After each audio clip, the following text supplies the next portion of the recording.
Boa noite, pessoal. Tá começando mais o ExtremoCast, podcast feito para falar de política, outras drogas e respeito. O brasileiro ele precisa aprender a respeitar as pessoas, principalmente em relação a credo, orientação sexual e qualquer outros afins. Quando a gente fala de política, né, a gente quer dizer claramente que liberdade de expressão não quer dizer libertinagem de expressão, né? Quando a gente fala de outras drogas, é que ainda hoje, no século XXI, ainda tem quem se ache superior por questões de certos valores. Precisamos pensar sobre isso dentro de uma democracia que prega igualdade. Eu, Michel Rodrigues. Eu, Fábio Reis. E eu, Will Ferreira. E hoje a gente vai falar um pouquinho sobre desigualdade social, mais precisamente sobre o mapa da desigualdade. E se você não conhece o mapa da desigualdade, dê um Google e pesquisa. Lá você vai dar uma olhada em algumas questões que são cruciais para a nossa sociedade, né? Sim, o mapa, eu acho que ele ajuda a gente a se localizar, né? Acho que dando uma continuidade do assunto do nosso último episódio, hoje a gente vai falar exatamente de onde a gente está dentro dessa hierarquia e quais as problemáticas disso, né? Só para vocês entenderem, né, o que tem dentro desse mapa, por que ele é linkado, né, ao assunto anterior, que é a hierarquia social. No mapa você vai ter lá população, meio ambiente, mobilidade, direitos humanos, habitação, saúde, educação, cultura, esporte, trabalho e renda. E muitos desses assuntos, desses temas que tá lá, a gente já discutiu aqui, né? A gente não se aprofundou, mas a gente já trouxe, né, pelo menos um pouco, né, do assunto. Uhum. E não à toa, né? Realmente é a questão da gente perceber, primeiro, quais são as nossas necessidades e, segundo, como que elas são debatidas dentro do cenário político, né? Como que o Estado, como que o governo trabalha pensando sobre essas questões voltadas para a periferia, já que a gente está falando de território. Todas as nossas discussões, desde o primeiro episódio, elas trouxeram a gente até aqui, né? Sim. A gente sempre falou um pouquinho da questão de segurança pública, como você trouxe da questão da educação, já falamos da questão da hierarquia social, e hoje a gente vem aqui especialmente falar do nosso lugar realmente de fala, né? Sim. Onde estamos nesse momento e o que foi construído pra gente durante esses 500 anos de estupro nacional, né, que vivemos. A gente chega num momento, principalmente pandemia, né, porque ainda não acabou, tá longe de acabar. Se for pensar na política de genocídio que o nosso presidente criou, né, pra gente, as armadilhas. Isso é um política tema... de quê? Genocídio. De quê? Você entendeu? A gente vive uma política que é que nem aquela fala do Maluf, né? Estupra, mas não mata, né? É isso aí. Pra quem realmente tá com os olhos abertos, tá atento à realidade, é bem diferente, né? Mano, essa fala que você trouxe agora, eu consigo comparar ela com uma série de TV, Game of Thrones. Tem um personagem da série chamado Theon Greyjoy. O Theon, ele era um cara arrogante, se achava o foda, só que ele, o tempo todo, ele era um sequestrado. Foi criado por uma família que não tinha nada a ver com a família dele. Ele foi pego como um escravo de guerra e foi criado junto com os filhos de um cara pica lá que era a família Stark. O Theon chegou em determinado momento que ele estava se achando foda, ele ficou na responsa de Winterfell, que era o reino dos Starks. Nessa brincadeira, quando ele achou que ele era o foda, um outro exército invadiu, ele foi sequestrado. O Theon era o foda, mas ele ficou sendo torturado, espancado, humilhado. Ele não morreu, mas ele aprendeu a se retrair. A população, infelizmente, hoje está nesse processo. A gente apanha, é espancado, sofre, e a gente aprendeu a se calar para sobreviver. Sim. E até quando? E mesmo assim ainda tem aqueles que estão inertes, né? Acham que são os príncipes e rainhas da quebrada, quando na verdade é isso que você falou. Eles estão num momento de usurpação da realidade. E aí volta a gente falar, né, sobre hierarquia. Como ser pobre de direita. Você pegar e simplesmente achar que esses pontos aqui não estão linkados diretamente com a sua vida. Se você não acredita nisso, você está inerte, você está vivendo em Nárnia. Não olhar, não dialogar sobre esses processos, todos esses que a gente vem dialogando até aqui, mas esse principalmente, porque quando a gente fala do mapa da desigualdade, a gente está falando de ferramentas. Ferramentas que sólidas para, de fato, a gente falar, ó, as situações que a gente vive são essas. É aquilo que a gente vem dialogando sobre fatos e narrativas, né? Tipo, a gente pode dialogar aqui sobre esses fatos que a gente vai apresentar aqui e que o mapa apresenta, mas a gente pode falar o porquê de acontecer, o porquê de não acontecer, mas não muda o fato que é como a situação está, porque isso é cientificamente comprovado, né? É uma pesquisa, então ela tem embasamento científico, ela tem ferramentas.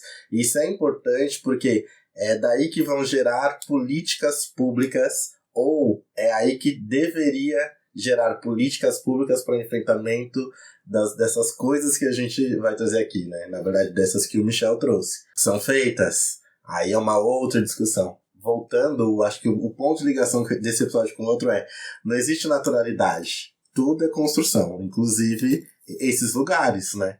É um processo, como o Fábio falou, que vai levar, ou que traz a gente até aqui, diante das situações que a gente está vivendo. Só para contextualizar, né? A gente vai falar só alguns aspectos, né, do mapa da desigualdade, porque se a gente for pegar ferro e fogo, vai fazer uns 100 episódios só em cima dele.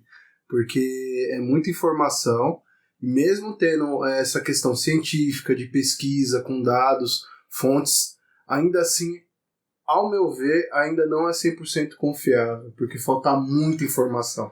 E é questão de percepção. Quem mora na quebrada tem a percepção, olhando esse mapa, que está faltando muita coisa. Uma questão muito importante, desculpa te cortar, Will, mas é se fazer a pergunta, quem constrói esses dados? E é isso que responde por que não faz sentido pobre de direito. É quando você olha a realidade e o que está sendo posto. O que estão dizendo sobre você e sobre a sua realidade e o que de fato você está vivendo. Aí não faz sentido o pobre de direita. Isso é verdade. Só para vocês terem uma ideia, aqui na Zona Sul a gente tem 23 distritos, né? Se você não sabe, Parelheiros é um distrito. E aí outro dado bem interessante. A região que tem menos população preta e parda é Moema, com 5,8% dessa população existente nessa região. E já no Jardim Ângela, são 60,1% de pessoas pretas e pardas. Imagina aqui em Parelheiros, que é um distrito gigantesco, né? Engraçado que isso que você trouxe me bateu uma outra reflexão, que é o quanto geograficamente a cidade e os distritos eles se organizam para que a gente não tenha conexão, né? As vias, né? Você vai ver por onde elas passam, você vai falar sobre isso também, diante dos dados, mas é algo pra gente pensar, né? O Jardim já tá aqui do lado. Só que para você acessar o Jardim Ângela daqui, você precisa ir para Santo Amaro, para depois retornar. Ou dar a volta pelo Embu-Guaçu. Sendo que tem uma estrada aqui no Jaceguava, que se fosse realmente asfaltada, mas não é por causa do clube de golfe, por causa das mansões de condomínios, que não é permitido, porque tem deputados, tem vereadores. Ou seja, a gente sabe que é estrategicamente pensado para proteger, né? Então, sem contar aqui, e muitos deles vazios. Não, então, e essa estrada existe. Eu garanto, era 20 minutos no máximo você já estava no Embu-Guaçu. Só que você tem que dar a volta até o Cipó, que dá meia hora, para depois você ir para o Embu-Guaçu, que dá mais 15 minutos, para depois você gastar mais 45 para chegar no Ângelo. Retumbante retórica? É absurdo. Mas é interessante mesmo, porque essa é uma questão que também a gente pouco discute, mas fica aqui também para quem tem curiosidade, que é estudar a geografia e entender o que isso tem a ver com desigualdade, porque tem tudo a ver. Sim, total. Ó, só para você ter uma ideia, o Rodonel passando aqui lá do Almos, a gente tem de um lado Recanto Vilela, do outro lado Jardim dos Almos. Você não vê nenhum muro acústico nessa região. Quem mora do lado do Rodonel já se acostumou já com o barulho de carreta e ônibus e tudo que passa ali. Só que quando você chega em Barueri, no mesmo Rodonel, os muros são de 4, 5 metros de altura, eles são acústicos, é concreto acústico, é caro aquele negócio. Mas não pode incomodar, Não pode incomodar a realeza. A coroa tem privilégio. Tem. E eu acho que esse vai ser o nosso ponto maior para falar sobre desigualdade. Privilégio.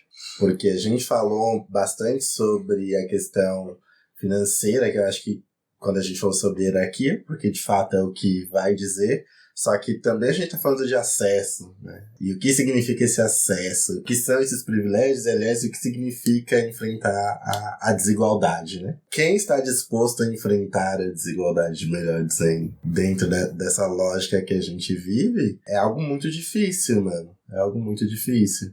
Assim, não que não existam, existem pessoas que se colocam, a gente pode citar pessoas aí que, aliás, usam as redes sociais e tal, que entendem, por exemplo, as questões raciais, a problemática que isso envolve, que realmente quer fazer parte de uma mudança social, tá ligado? Mas a maior parte tá aí em busca de garantir os seus privilégios, né? Sim. E aí a gente vai ter apertos. E esses apertos, quem realmente aperta é o Estado. E aí são coisas que a gente já falou, violência policial e tudo mais. Nossos movimentos também são riscos para essa estrutura. Então a gente que está aqui, a gente que está se entendendo, se localizando, a gente precisa também estar muito atento a isso, sabe? Com certeza. O risco do processo. Quando você traz a questão dos privilégios, uma cena que é sempre gritante, pelo menos 1 ou 2 vezes por ano, é no Autódromo de Interlagos, quando tem o Lollapalooza e a Fórmula 1, né? Que eles praticamente trancam, e trancam mesmo, o pessoal da favela da Vila da Paz, ali dentro, naquela corrente humana de policiais, mano, privando eles de circularem dentro do próprio território. A todo momento é uma abordagem grosseira, escrota, que não faz sentido nenhum, sendo que são pessoas que são moradores da região transitando e eles não podem chegar próximo ao autódromo. Por quê? Porque tem que proteger a classe alta, né? Faz sentido para a classe alta. E vocês são pagos pelo nosso dinheiro para nos proteger dessas pessoas, porque essas pessoas não têm educação, elas não sabem se comportar. Então você, Estado, tem que pegar e me deixar o meu bem-estar, a minha diversão assegurada, porque o Fábio, o Michel e eu são pessoas que não têm civilização. Eles não podem ter acesso a isso. E se eles tiverem acesso, eles têm que servir a gente. É o único acesso que eles podem ter. Então, no caso, eu tenho que pedir desculpa por ter nascido um vira-lata caramelo. Na verdade, você não tem que pedir desculpa. Você tem que aceitar que é esse o seu lugar. Não precisa pedir desculpa, não. Só entenda que o seu lugar é esse e não saia desse quadrado que você foi colocado. E a gente vai sentindo isso, assim, mano. Acho que é importante a gente olhar para as instituições quando a gente fala de desigualdade. Porque não é só a questão da polícia, não é só a questão da violência direta. A gente tá falando também da violência indireta, né? Sim. Quando a gente dialoga sobre educação e a gente entende que a gente estuda numa escola em que as salas são frias, em que a escola tá caindo aos pedaços, quantas escolas de lata ainda existem por aí? Quantas crianças ainda bebem água na escola como se fossem gado? Sim, e ao mesmo tempo você tem uma outra parcela da nossa população que as crianças têm acesso de fato, né? E acesso a uma educação que vai preparar elas para uma profissão lá na frente, dentro dessa lógica de competição, né? E aí, pensar em desigualdade, de fato, é voltar nos nossos temas, porque não tem como você não pensar na questão racial, por exemplo. Sim. Igual, né, uma das coisas que o Michel falou aqui é onde que tá a maior população preta e parda de São Paulo, que é o Jardim Ângela, né? Sim. E aí, olha só que coisa interessante quando a gente fala sobre o mapa da desigualdade, né? Aqui, se a gente vai falar de distrito de Parelheiros, se a gente pega a subprefeitura, Marcilac tá dentro. No mapa eles separam. Então, se a gente for olhar de fato o mapa, a gente teria que somar Parelheiros e Marcilac que tá lá. Eles separam e isso faz com que os dois separados, o peso fique menor. Então, se você for pegar isso e for comparar, juntando os números de dois com o Ângela, vai ficar muito perto. Parelheiros sempre esteve muito perto com o Ângela e Grajaú. Só que essa população preta e parda é justamente a população que não consegue chegar nesse lugar para competir, porque você tem tanta coisa antes para correr atrás, tá ligado? Que é muito difícil você de fato competir. Eu tava pensando sobre isso.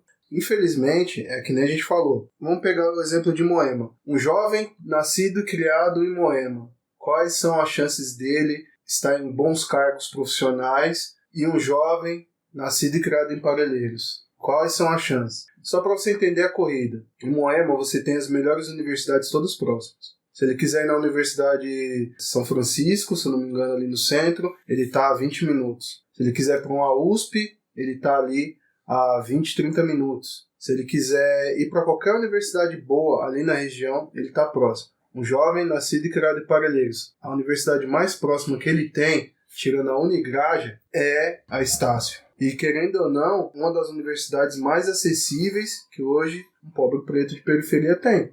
Uhum. É isso. Você vai competir o cara tá numa universidade que o pai dele tem bala na agulha pra pagar 3, 4, 5, 6, 7 mil, dependendo do curso. A gente tá falando de um jovem que vai ter que prestar pra bolsa, vai ter que prestar o Enem, pra ele conseguir, e sem contar ainda que ele vai precisar ter um emprego pra ele poder pagar a condição dele. Ele vai ter que se manter nesse período. Ele vai ter que ralar 10 vezes mais. Uhum. E esse jovem que nasceu e foi criado em Moema, a única função dele é estudar. Uhum.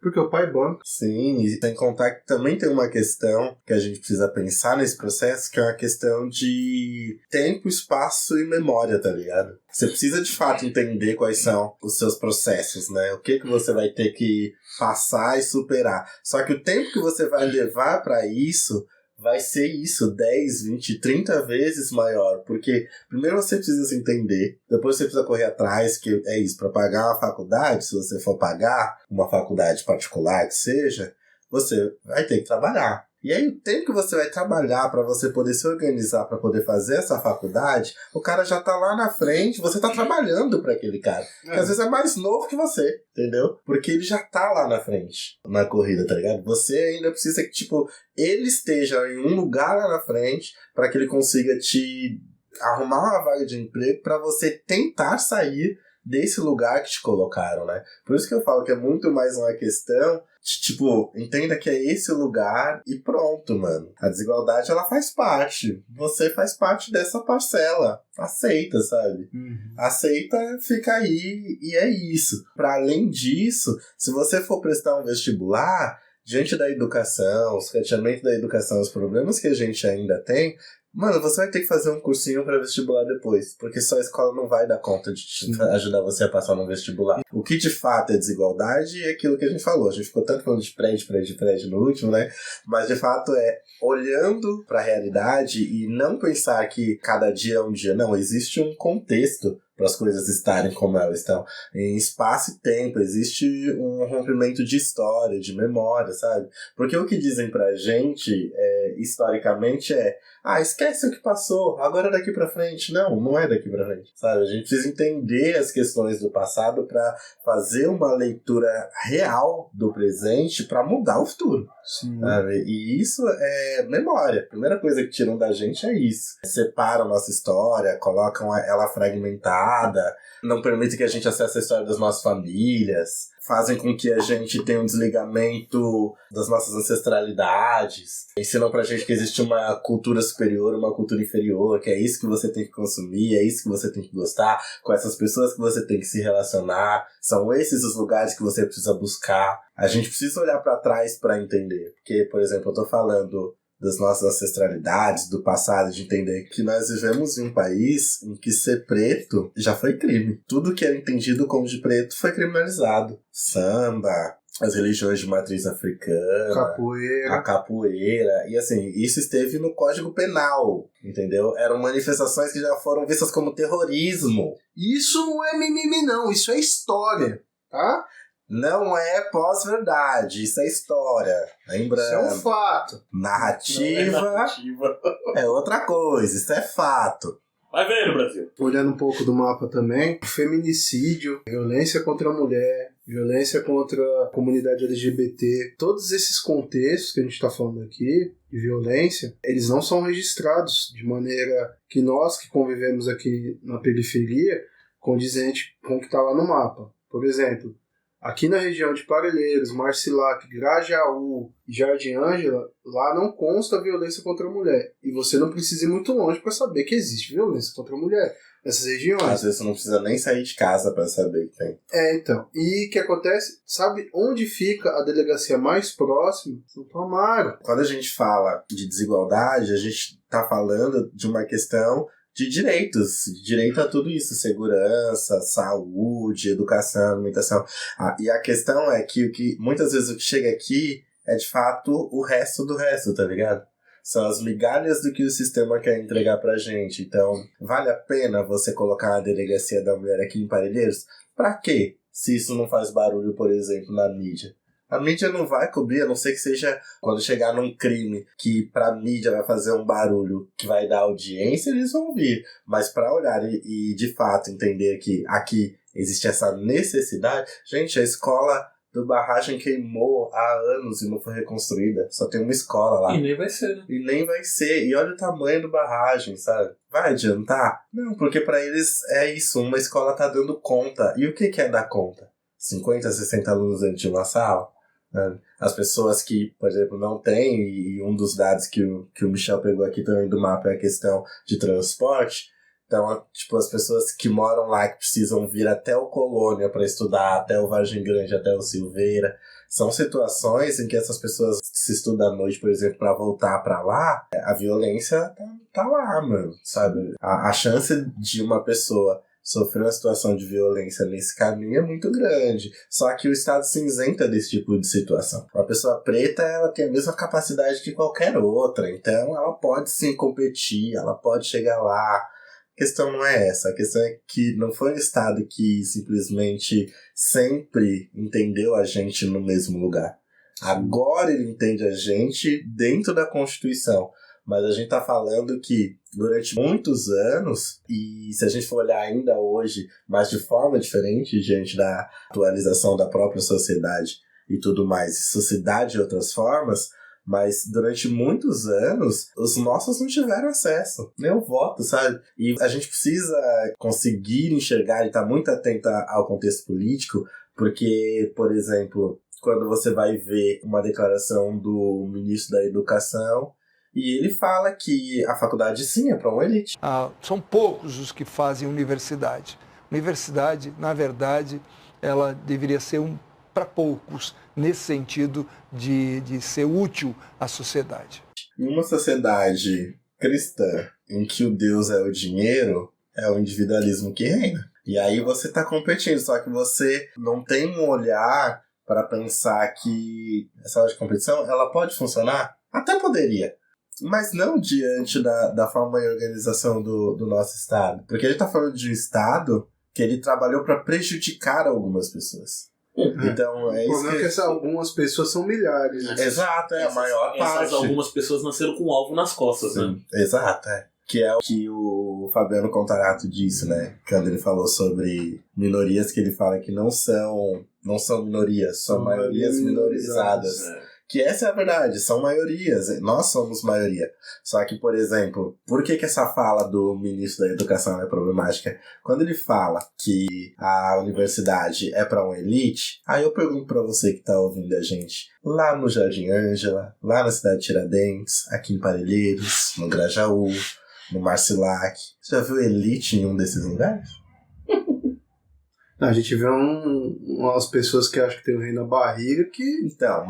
Então, só que o ministro da Educação não tá falando de quem acha que é. É quem verdadeiramente é, né? Exato, e ele sabe que ele tá dialogando com essa parcela, que aliás, a gente durante muito tempo, por não participar do processo, ou participar muito pouco, não percebia que existe uma disputa de classes, uma luta de classes. Essas pessoas já sabiam, e elas já estavam lutando. E ganhando, porque elas construíram o Estado para garantir os seus privilégios. Então o Estado trabalha para isso. Lá atrás, de fato, a escola, a educação e a universidade, como o Michel falou, ela era para essa parcela da população, uma parcela branca, de classe alta, como o Fábio diz, herdeiros das capitanias hereditárias.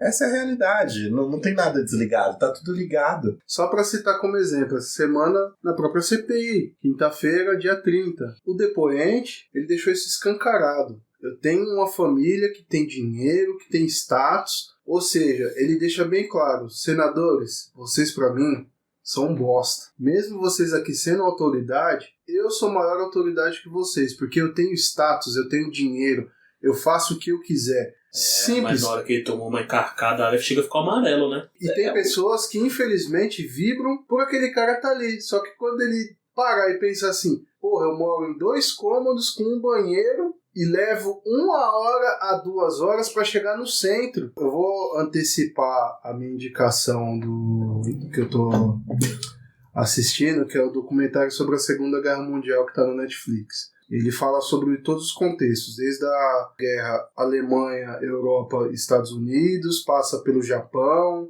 e vai falando toda a situação da Segunda Guerra Mundial. O que eu vejo desse atual governo é bem singelo, assim, mas é bem superficial do que foi, mas é realmente uma manobra nazista. Eu, sinceramente, eu não cheguei a falar isso em outros episódios, mas quando você vai vendo a situação, é bem isso que você vê.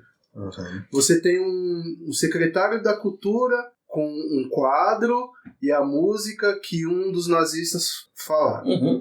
Você tem um ministro da economia que ele olha assim, eu dou alimento pro pobre ou ajudo os ricos? Tô em dúvida. Eu ajudo meia dúzia ou 1 milhão? Você tem uma aposta totalmente errada, equivocada e, na minha opinião, perversa de matar uma população para você conseguir uma imunidade de rebanho, sendo que a maioria dos que morreram são pobres. E sabe o que é o mais triste disso? O cara, por pura arrogância, por pura vaidade, ele preferiu arriscar a vida de centenas de milhares de pessoas simplesmente para não dar o braço a torcer sobre um argumento totalmente equivocado. Para quem não assiste a CPI, só para vocês entenderem, você tinha empresas de fachada vendendo vacinas que nunca iriam chegar, você tem uma empresa estruturada que serviu para fazer experimento humano. Usaram humanos como cobaias. Usaram como cobaia e foi replicado isso no estado, que é o Amazonas, sendo que o Tratado de Nuremberg proíbe claramente fazer testes humanos nessa magnitude. A partir de quando? Segunda Guerra Mundial! Depois da experiência nazista e fascista. Mas alguém não lê os livros de história. Não, o professor de história ele tá mentindo pra você. Ele é doutrinador. É. Não, você é burro, cara, que loucura. Como você é burro. Atentai, Brasil. Coisas do tipo, né? Só pra resumir, hoje a gente tem claramente um governo que matou pessoas pra vender isso sim, vender uma narrativa baseado em nada. Tirada do cu. Falar de desigualdade é falar dessas coisas. Muitos senhores de idade morreram dentro de uma empresa que foi constituída para ajudar esses senhores através de uma ideologia e uma narrativa totalmente equivocada que levou milhões de pessoas à morte no estado do Amazonas, que foi replicado. E essas mesmas pessoas que replicaram isso continuam trabalhando dentro do governo, gerando a desigualdade, gerando morte, gerando caos para a sociedade. Até porque, dentro da lógica dessas pessoas e dessas empresas, óbito também é alta. É uma questão de memória. A gente pensa que, a partir de agora eu vou entender isso aqui. Se você não olhar para trás, você não vai entender nada. Porque, por exemplo, vou jogar aqui uma pergunta. Alguém sabe o que foi o integralismo no Brasil? O integralismo foi um movimento fascista aqui no Brasil. Era um grupo conhecido como Camisas Verdes. O posicionamento deles era esse. E eles conseguiram espaço dentro da política. Eles eram os principais caçadores de comunistas aqui no Brasil. E diante dessa lógica, os comunistas para o Estado eram entendidos como mais perigosos que os integralistas que replicavam aqui na América Latina a lógica nazista, a supremacia. Eles tinham, esses ritos, sabe? Então, assim, não é do nada que a gente vê pessoas louvando esse tipo de coisa hoje. Isso sempre existiu. A questão é, o que o Estado fez? Absorveu muitas ideias. O tempo e a sociedade ela vai avançando. As ideias, elas vão acompanhando. Então, tudo chega aqui diferente. Ideias comunistas, socialistas chegam aqui diferentes. Ideias fascistas, nazistas chegam aqui diferentes. Mas elas ainda estão aí. Elas não deixaram de existir. Elas não surgiram do nada. Nossa, do nada isso aqui parece fascismo, né? Nossa, mas isso no Brasil agora? Não é agora. Estava ali. Estava ali. Então, pra você ver como a gente tem uma fragmentação, desligamento, mas isso é uma coisa voltada pra nós que estamos aqui. É o que o Fábio fala e a gente vai dizendo mais uma vez quanto faz sentido. É a gente não ter tempo pra pensar. É a gente não ter tempo pra estudar. É a gente não participar politicamente. Não existe nenhuma postura apolítica. Porque até o desinteresse na política é uma posição política que vai favorecer alguém. Com certeza. E é o que mais acontece, porque é aquilo que a gente falou da outra vez. Temos políticos elitizados para proteger a própria elite. Ela não é uma política feita e voltada para o pobre. Tanto que, se a gente tivesse uma política forte voltada para o pobre e da periferia, a gente teria um melhor saneamento básico, a gente teria uma melhor saúde, uma melhor educação, a conversa entre polícia e moradores da região seria diferente. A gente fala, nossa, ser preto um dia foi crime. Não, ainda é. Ser preto ainda é crime, porque o Estado tá te vendo ali como um risco constante, igual o Fábio falou. O alvo tá nas nossas costas, né? Aí é que nem o Mano Brown, né? Fala, né, mano? Tiram sua liberdade, família e moral. Tiram sua liberdade, família e moral. Muito longe do sistema carcerário. Uhum. A lei, quando vem pra gente, ela não vem com julgamento justo. Ela vem com julgamento... condenação imediata, né? Sim, é o julgamento do preto pobre feito na rua. Exatamente, é isso. O crioulo também fala, né? Aonde a pele preta possa incomodar, 1 litro de pinho-sol pra um preto rodar.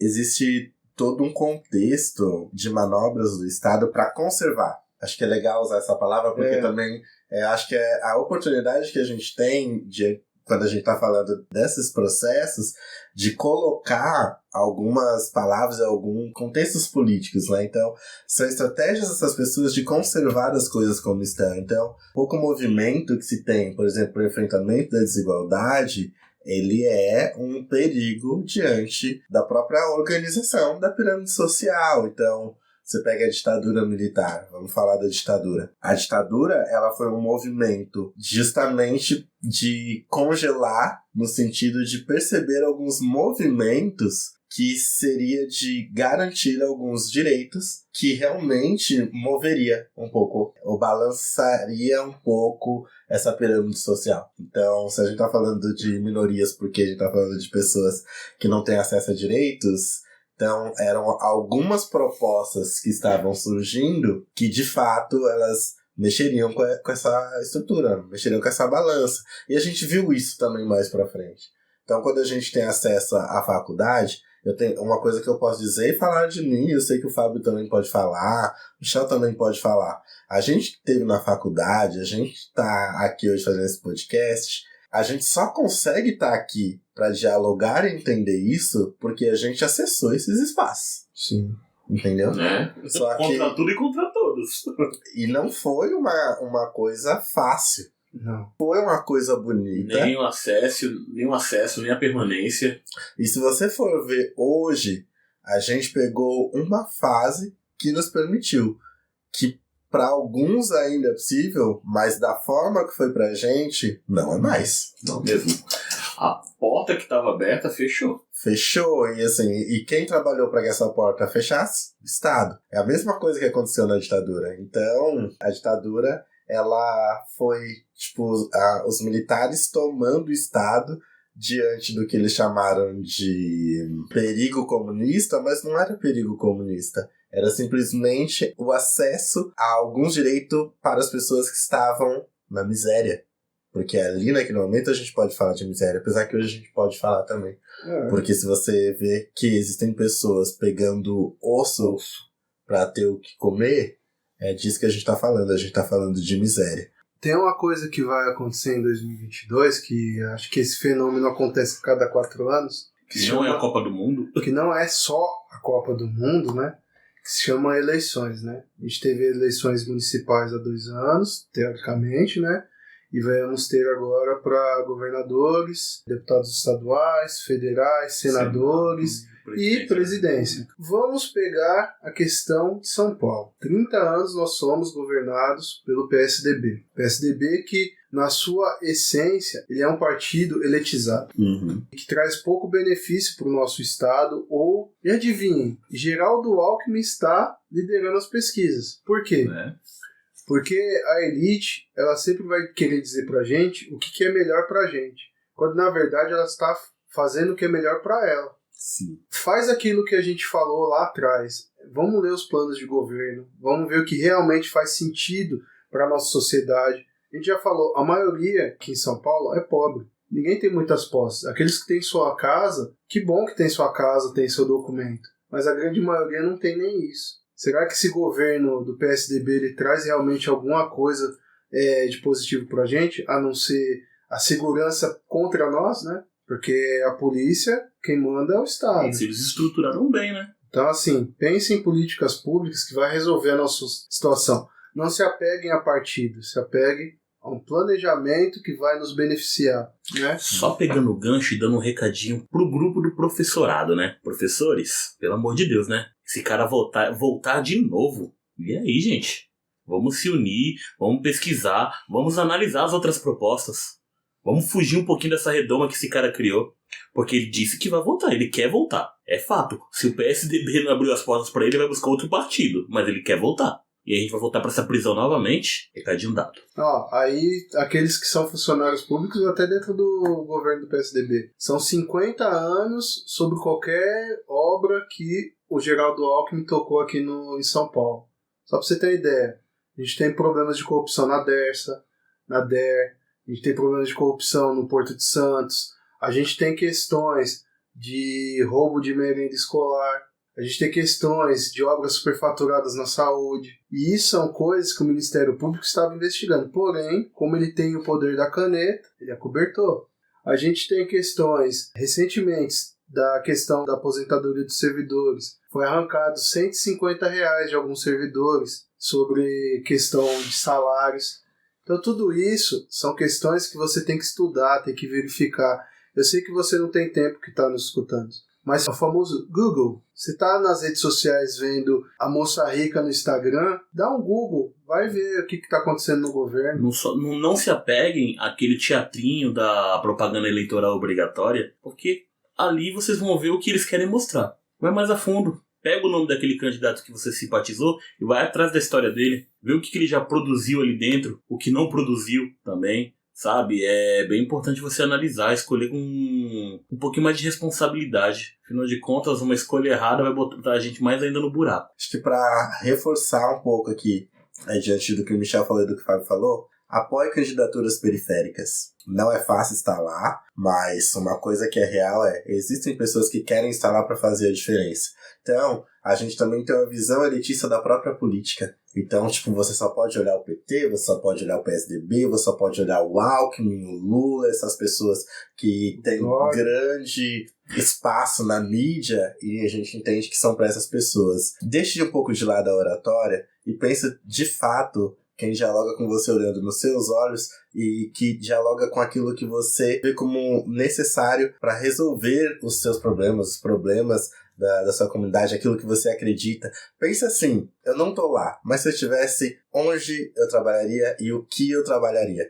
Então, dialogue com as pessoas, que não é até isso também, quando o Dória vem aqui tomar cafezinho na padaria de Parelheiros, vai lá perguntar pra ele. Não é tirar foto porque o Dória aparece na TV, entendeu? Converse com ele e coloque os seus pontos. Vê se o que ele vai te dizer dialoga, mas vê, quando ele te disser, vai pesquisar pra saber o que ele fez. Porque ele teve tempo pra fazer. E primeiro veja se ele vai pelo menos te receber, né? Recebe, porque o Dória é desse. O Dória ele gosta de abraçar, ele gosta de colocar roupa de gari.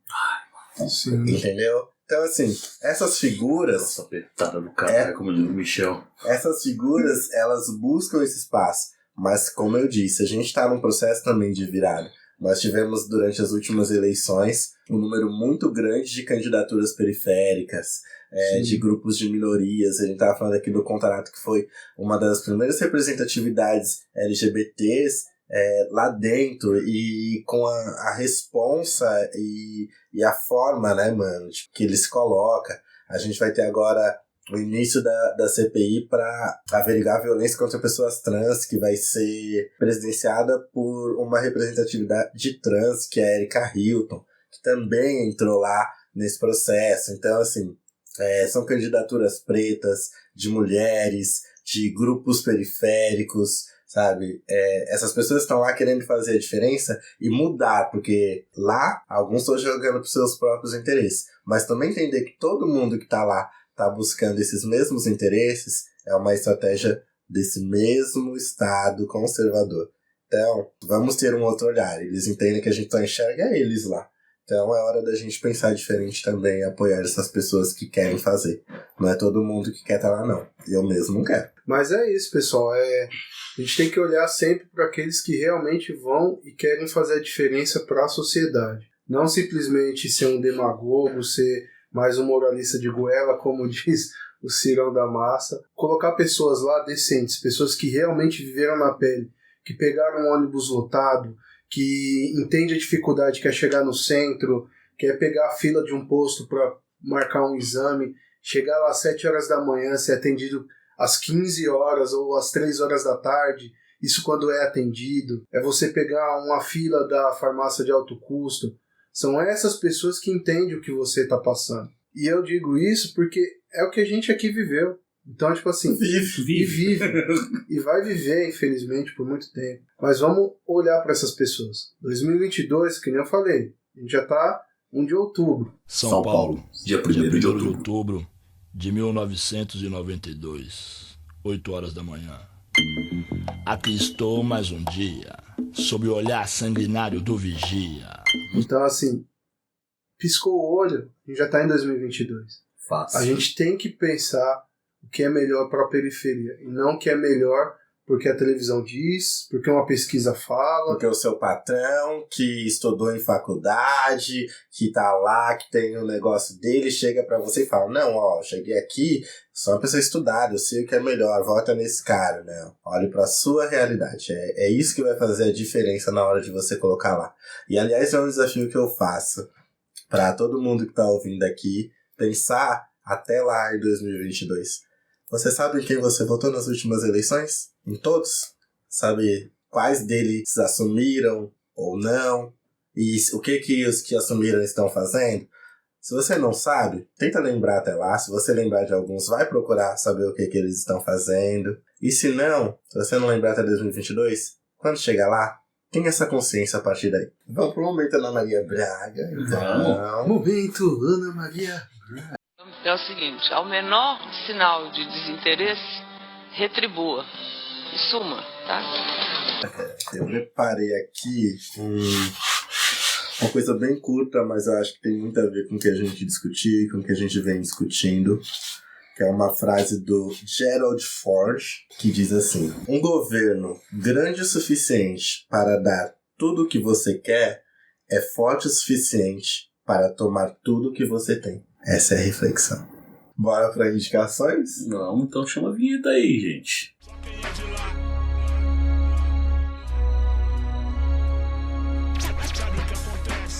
Bom, hoje, como eu disse, né, eu antecipei a minha indicação. Relatos da Segunda Guerra Mundial, que está na Netflix. Eu aconselho todos a assistirem.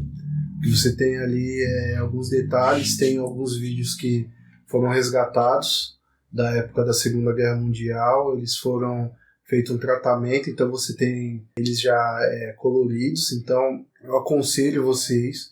Eu ainda estou na metade da primeira temporada, porque é um assunto que me deixa assim muito impactado, né? Igual a política, né? A gente fica fascinado por aquilo, mas não é um fascínio no sentido assim, faz sentido, como pode uma ideia se perpetuar em um país tão pequeno como a Alemanha, porque ela é grande em riqueza, mas é pequena em tamanho, como se propagou através da ideia do nazismo e acarretou outras tantas guerras no meio da Segunda Guerra Mundial, porque não foi só o conflito Alemanha-Europa, né? Acarretaram vários outros conflitos depois disso. Então, assistam. Ali você vê a história viva, né? Ali você vê uma história que aconteceu. Você trazer isso para os dias de hoje, você vê o reflexo do que daquele confronto gerou e gera até hoje. Ainda fica reverberando dentro de várias estruturas políticas. Inclusive aqui no Brasil, né? Então, esse é o meu conselho para vocês.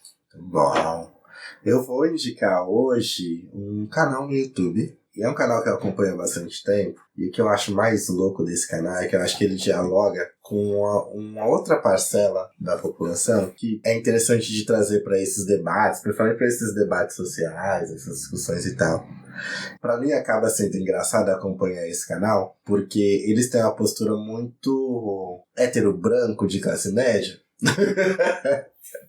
E realmente, você fala, pô, héteros brancos de classe média. Porém, eles dialogam sobre política e de uma forma que, tipo, mano, dialoga com aquele cara que se acha super machão, tá ligado? Tipo, principalmente aqueles de masculinidade frágil. E isso é importante, por quê? Porque a gente vê que não é todo mundo, gente do seu próprio contexto histórico, familiar, que, por exemplo, vai assistir uma Rita Von Hunt, né? Não é do nada que você vai ver uma drag falando de política e você vai lá assistir. Muita gente não vai. Eu tô falando do canal Galãs Feios, que é o Helder e o Beze, que eles, tipo, são 2 jornalistas e sempre trabalharam com música, são roqueiros e tal. Criaram o canal pra falar sobre música e diante de várias mudanças políticas, eles começaram a falar sobre política e eles trazem vários assuntos. Eles tipo, mano, não tem papa na língua, então eles cutucam mesmo.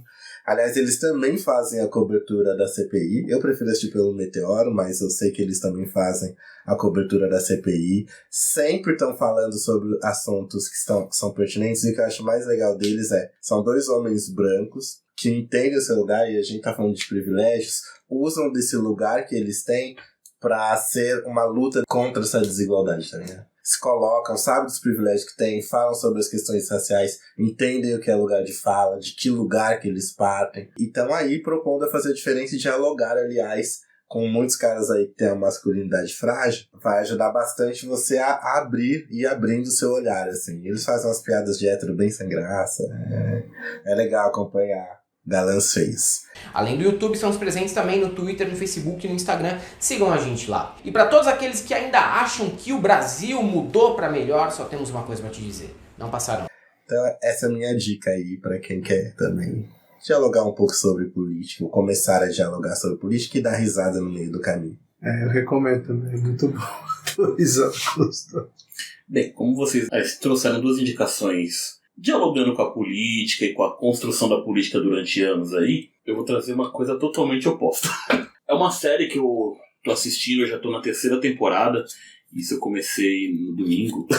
É uma série da Netflix chamada Good Girls, que ele conta a história de 3 amigas que decidiram romper com as algemas do patriarcado e assumir as rédeas da própria vida delas. Cara, pra quem assistiu Breaking Bad e curtiu, essa série é fantástica. Ela segue uma linha que lembra Breaking Bad de leve, em alguns pontos. Então, essa é a minha indicação aí. Eu vou deixar uma indicação extra. Pra quem quer começar, mano, uma coisa que eu sei, cara. Não é fácil gostar de política, não é fácil acompanhar a política. Realmente, se você começar, você vai pegando gosto pela coisa. Você se envolve. Mas entender política é chato. A maioria das coisas são chatas, a maioria das coisas são, tipo, super maçantes. E, de fato, pra você entender isso, você precisa entender várias outras coisas antes. Então, se você quer começar mesmo, tipo assim, do início, a entender um pouco sobre essa questão de desigualdade, poder, governo e tudo mais, eu vou indicar um livro que é uma delicinha de ler. E você vai com certeza curtir, que é Revolução dos Bichos. É um ótimo livro do George Orwell. Aliás, ele é um autor incrível, mas a forma como ele coloca os bichos ali e a tomar derrubada de poder, reorganização e posicionamento, na boa, é um ótimo começo para você entrar nesse lance de discutir as questões sociais, políticas, econômicas, partidos, ideologias. Revolução dos Bichos é um ótimo início. Busque, é um livro fácil de achar, para comprar ele é barato, então só não lê quem não quer. Vai estudar um pouco, lê um livro, busque informação, porque conhecimento ninguém rouba, ninguém vai roubar de você. Mesmo a Dona Maria, que não sabe ler, não sabe escrever, o conhecimento que ela tem é valiosíssimo. Só ela tem aquele conhecimento. Então, assim, estuda. Não sabe o que é direita, não sabe o que é esquerda, estuda, vai ler, busca, que nem a Revolução dos Bichos, lê, vai buscar, vai estudar Tem vários aplicativos hoje de livros. Se você não gosta de ler, mas quer escutar, tem aplicativos que vão estar lendo o livro para você. Então, no YouTube tem várias pessoas independentes que leem livros. Então, não todos, mas uma coisa que é bem fácil hoje em dia de buscar são os livros em PDF. Eu mesmo, às vezes, tenho dificuldade financeira de comprar alguns livros que eu queria ler. Mas busca em PDF, sempre você acaba achando alguma coisa ali. Acha. É ter paciência e procurar também. É por isso que eu falo, por exemplo, a Revolução dos Bichos é a coisa mais fácil de achar. E se você quer mais, gente, vou dar uma dica assim que vai ser de ouro pra você. Segue a gente nas nossas redes sociais. Segue a gente no Twitter, que lá a gente tá discutindo sobre a CPI, a gente também vai falar sobre outras coisas, a gente vai falar mais sobre política pra quem quer, e aí a gente vai expandir o diálogo. Você pode também procurar a gente nas nossas redes sociais também, porque a gente tá sempre lá colocando alguma coisa, e vamos colocar mais. Também para acompanhar os nossos outros movimentos, para além do que a gente tá fazendo aqui no Extremo Cast. Então, lá também a gente não vai deixar ninguém falando. Quer indicação de livro, quer indicação de curso, quer indicação de filme, para além do que a gente está entregando aqui, lá a gente vai estar dialogando com vocês. Você só não vai seguir se você não quiser, porque a gente sempre coloca aí, a gente está espalhando em todo canto nossas redes sociais. Então é isso, pessoal. Encerramos por aqui. Boa semana, uma boa noite, um bom dia, uma boa tarde. Um beijo no coração de vocês. E lembre, a desigualdade começa a partir do momento que você nega que ela existe. Tá bom? Beijo. Tchau, tchau. Tchau.